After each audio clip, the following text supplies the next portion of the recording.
নদিয়ার শান্তিপুরে 400 বছরেরও প্রাচীন গাজী মিয়ার বিয়ে এখন উৎসবে পরিণত হয়েছে। স্থানীয় একাংশের বাধা সত্ত্বেও প্রশাসনের সহযোগিতায় সফল এবারেরও মেলা। আসছে এ বিষয়ে বিস্তারিত প্রতিবেদনে। কোনো আরব্য রজনী নয়, মুসলমান সমাজকেন্দ্রিক হলেও গাজী মিয়ার বিবাহকে কেন্দ্র করে নদিয়ার শান্তিপুর মালঞ্চের মাঠ সর্বধর্ম সমন্বয়ের মিলনস্থলে পরিণত হয়েছে। শান্তিপুরের উল্লেখযোগ্য উৎসবের এক অনুষ্ঠান হল গাজী মিয়ার বিয়ে। বৈশাখ মাসের শেষ রবিবার অনুষ্ঠিত এই উৎসবে ঘুচে যায় ধর্মের ভেদাভেদ। বৈশাখ মাসের শেষ রবিবার শান্তিপুরের মালঞ্চের বিরাট এক মাঠে শুরু হয় উৎসব। গাজী মিয়ার বিয়ে কথাটা এখন এসে দাঁড়িয়েছে গাজী মিয়ার বিয়েতে। গাজী মিয়া ছিলেন উত্তরপ্রদেশের এক ধর্মপ্রাণ মুসলমান। জনশ্রুতি অনুযায়ী তিনি ছিলেন পারস্যের সম্রাটের সেনাপ্রধান। তার সাথে জহুরা বলে একজনের বিয়ে ঠিক হয়।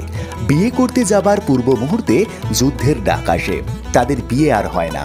তবে গাজী মিয়া ওই যুদ্ধে পরাজিত হয়ে বন্দী হন নাকি মৃত্যু হয় সে খোঁজ পাওয়া যায়নি।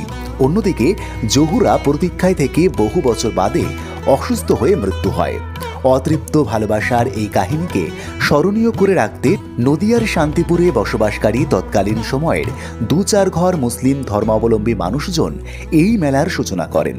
তবে সে সময় খৌনিশচন্দ্র রাজা অনেক ফুলের বাগান সমৃদ্ধ এই অঞ্চলের নাম দেন মালঞ্চ এবং তিনি পরধর্ম সহিষ্ণু হয়ে এই ধর্মীয় ভাবাবেগকে উৎসবে রূপ দেন।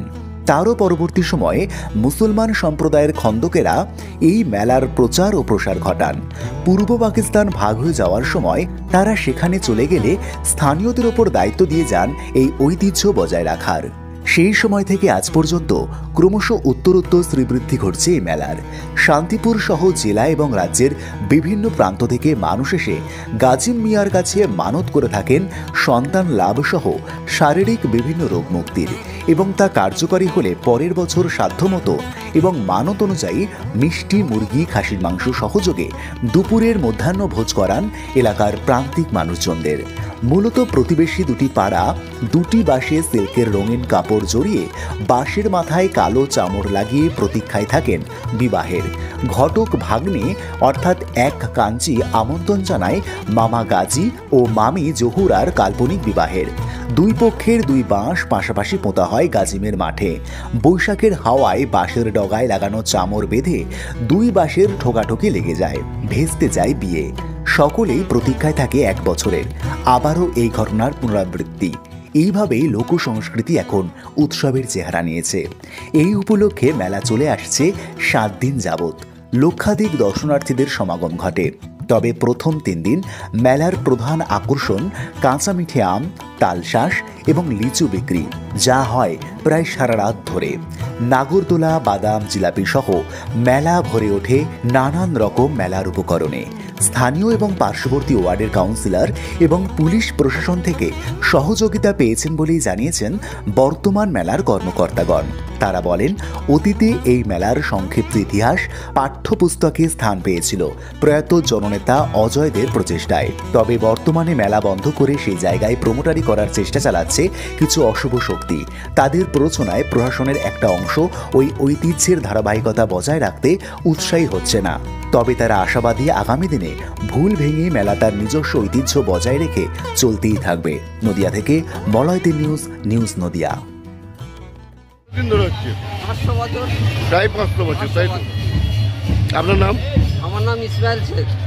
আমি যখন একবার বড়বাবুর কাছে গিয়েছিলাম থানায়, আজ থেকে 4-5 বছর আগে, তখন দেখেছিলাম বড়বাবুদের খাতায় 507 বছর। আচ্ছা, তাহলে আমি মোটামুটি বাবদের বাদ দিলাম যে 500 বছর এখন ধরো। Thank you. কি ব্যাপার, তোমরা গলায় ফুলের মালা দিয়ে কি ব্যাপার? ও, এটা কি বিয়ে, মানে এই যে গাজিমের বিয়ে বলে?